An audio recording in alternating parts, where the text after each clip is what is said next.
Hello everyone, my name is Lucifer and welcome to my channel. Today we are going to speak about Captain Reves. Captain Reves is a Lego defender from the Cultist faction and he's very unique. He's a magic damage dealer defender. He's a defender that is focused on crowd control. He puts stuns, he puts slows, he do AoE. So he's a defender with a different set. Okay? So today our idea is to speak a little bit about Captain Reves and try him not as a defender, but as like a damage dealer in the new Immortal Codex. Okay? We have the new Immortal Codex, the Conqueror. My team don't use Captain Reves, but in this time we will try it. I checked the top 100 and I saw that some of the players are using Captain Reves as a damage dealer. They are using with a Soulbound Arcana, tons of attack, tons of critical rates, tons of critical damage, and that means that he can do damage. Okay? I'm not saying that he will be a top damage dealer like 200 million like a Cerberus or a Ardeas or a Valkyria, but he can put some damage. And I already saw some with around 50,000. At least I saw one with around 110,000.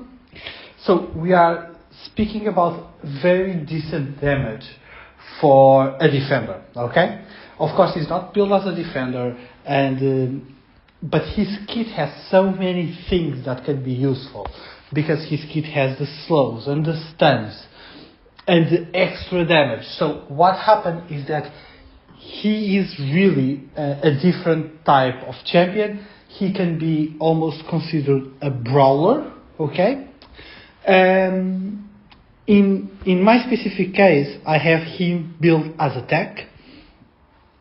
I use him as a normal defender. The idea is to keep him alive. That is why I use the Guardian set, as you can see. That reduces 15% of the damage received.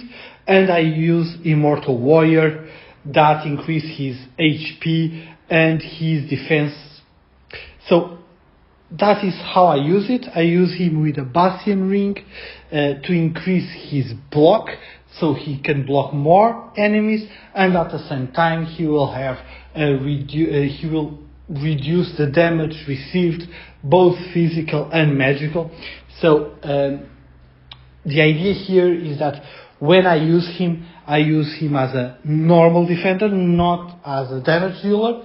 So what I want from him is to put the slows, to put the stuns, and to be alive, to block those enemies.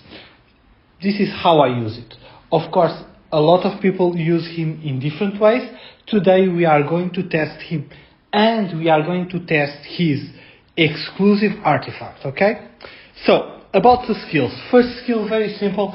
Do 150% more damage to one target. Single targets, the enemy comes, he hits. Very, very simple. Now we start with the synergies. So the first passive is he slows down everyone. Okay? At everyone, max 7 enemies in his range. That means that he's giving time for your damage dealers to kill the enemies. This is very, very important. And it will be very good with the second passive, that each time he hits an enemy that is under crowd control, he will gain 5% HP. So that means he is doing it by himself. He puts the slows, then he hits the enemies and gain self-sustain. He is a self-sustained tank because of this. So again, he's winning time for your allies to kill the enemies. The ultimate is a damage ultimate. That means increase the damage by 200%, is AoE and gives stuns. So again, synergy, he is putting more crowd control, that means to receive more HP. This kit is very, very good. It works very, very well. For me, it's one of the best defenders in the game. Not in every situation, but if you need someone to block a lot of enemies, he's the one. He has a passive that is amazing. He's being on your team, you receive 6% more gold just because he's there. And you have a second passive that if you have Razak in your rooster, doesn't need to be in your team, only in your rooster, means that you will receive 12% more gold instead of the 6. So he's very unique. He brings a lot to the table. And I think that as a defender, he's very competent. He's not to be compared with a defender like Brokir or Olag or something like that, because they are different type of defenders. Some of them are more to block that position, don't die, etc. Others are like this one, that is a more AoE, more crowd control.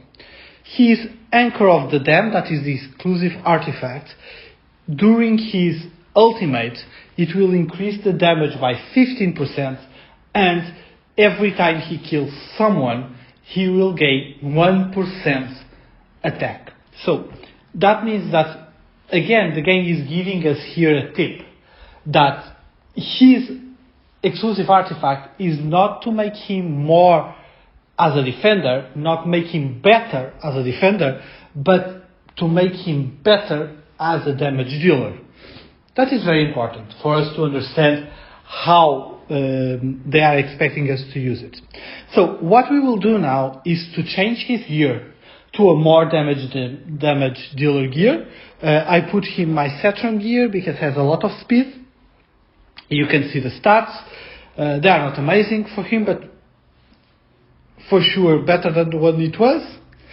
And here the idea is that we are going to the Immortal Codex with a team with Captain Reve, Valkyrie, Cerberus, Constance, Lady Morrigan as a Lord, and Ardeas. And try to see how it works. What is the damage that Captain Reeves can put? We are not trying to go to triple X or something like that. We are just trying to make a test. And right now to make a test against multiple enemies where to go better than the Immortal Codex. So in this case we are changing now the gear of some of the heroes to make sure that they are more the gear is more outfitted for the Immortal Codex. And now, sorry, I'm in my phone sometimes. It happens. So we are entering in Immortal Codex now. The team that I was using is a little bit different. I was using a Vladov chaotic team with Vladov, Ardea, Cerberus, Constance, Talon, Valkyrie. So now we are changing a little bit. We are going with the Lord Morrigan and with our boy Reve. Why we are taking Morrigan? Because Morrigan has that extra damage for AoE and has the extra damage for enemies that are under a crowd control. So that means that we will have Cerberus putting the crowd control. We will have Reve to put in crowd control. So that means both Reve and Cerberus will have an increase of damage. So now we will start to put our champions. Because most of our champions are in Soul Power Arcana, the idea is even in the start of the fight, we don't need the ultimates, but we pop them to make sure that they have the max possible ultimates in the end of the fight, and that means that they will have more damage. This is how I normally do it. So we can see that Captain Reve can put very good damage. We can see the enemies entering and his AoE just obliterating them.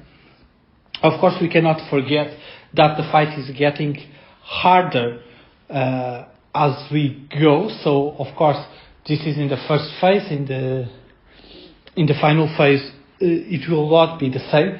But we can see that his damage is not bad at all.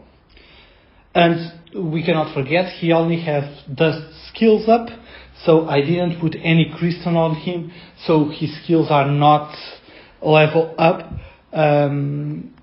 But as you can see, his damage is really, really good. He basically, when his AoE is up, he's killing the enemies on the moment they appear.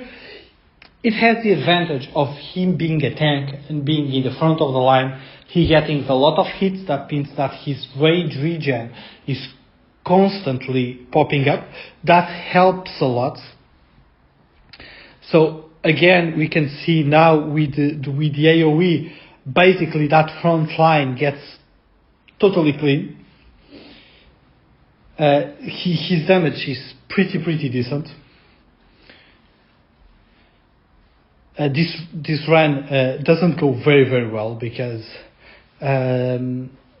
for my experience in Immortal Codex, it's all about timings, and like you see, I failed all the timings in this run. But at least we will know more or less what we can expect for a damage dealer Captain Reve. As I can tell you, as a defender, a normal defender, he's very useful. I use him in Void Rift. I use him in Cultist faction trials. So he is a very decent defender. If you have a lot of enemies to block, he probably is the best one because he can put the slows. So we did SS plus. And we can see he did 55 million. Again, it's not a top damage dealer, but he's pulling his own weight. He's helping the team. At the same time, he's putting the slows, he's putting the stuns. He's helping. He's making sure all the damage dealers that are behind him have more time to kill the mobs. So that for me is really important. I think that he is an amazing champion, and if you are using him as a damage dealer, so yes, I think if you are using him as a damage dealer, his exclusive artifact is amazing because he's increasing the damage, it's increasing the attack, so that means more damage. But if you are not using him as a damage dealer, if you are using him as a normal defender, so I think Bastion Ring is the best option. Guys, thank you so very much for watching this video. I hope you like it, and I see you in the next one. Guys, have a great one. Thank you so much.